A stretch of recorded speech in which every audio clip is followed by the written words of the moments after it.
Is all this made entirely from your own imagination? No. See, you were there all along.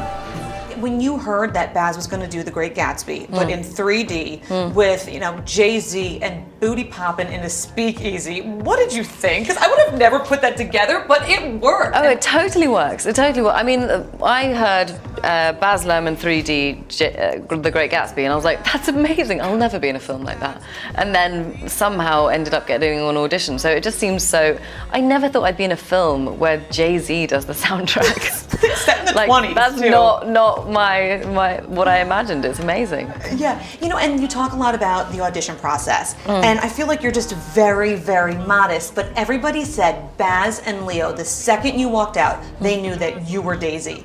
Did you know that you had the role? Did you feel like you didn't? No, not at all. I walked out and I called my mum and I was like, oh, it was amazing. I think if I never hear anything again, I'd be happy. I got to act with Leonardo DiCaprio and I got to be directed by Baz Luhrmann.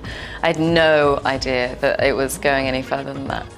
And where were you when you got the call that I was Daisy in New was York. yours? I was in New York and I was at a fashion event and I was sitting opposite Catherine Martin, who knew I'd been cast. And Anna Wintour was there, who also knew.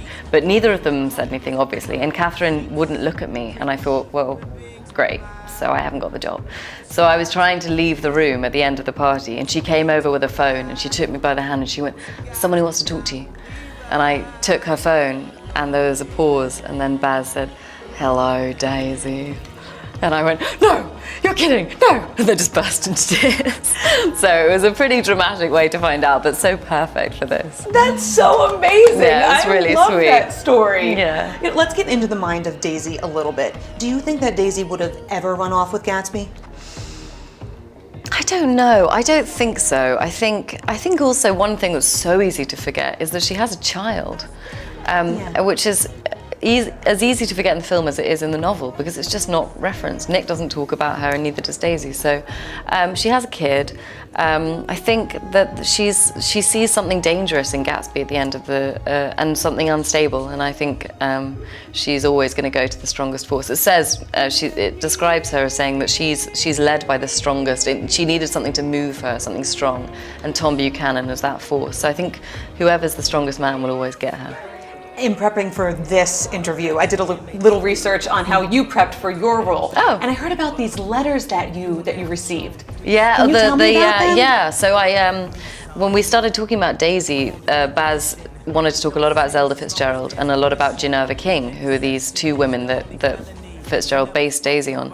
And they gave me a folder this thick of letters, love letters from Ginevra King to F. Scott Fitzgerald. And they were full of the most amazing pieces of writing, and they were so inspirational. And also Zelda Fitzgerald's diaries and her love letters. And there's a line that we put in the film that isn't in the book when they're dancing, and Daisy says, "I wish I'd done everything on earth with you all my life." And that was Zelda to Scott. Just the most romantic. That's one of my favorite lines in the movie, too. Yeah, it's so sweet. It's an amazing, amazing job. I loved it. Oh, I good. loved it. You're so darling. Thank you My so goodness. much.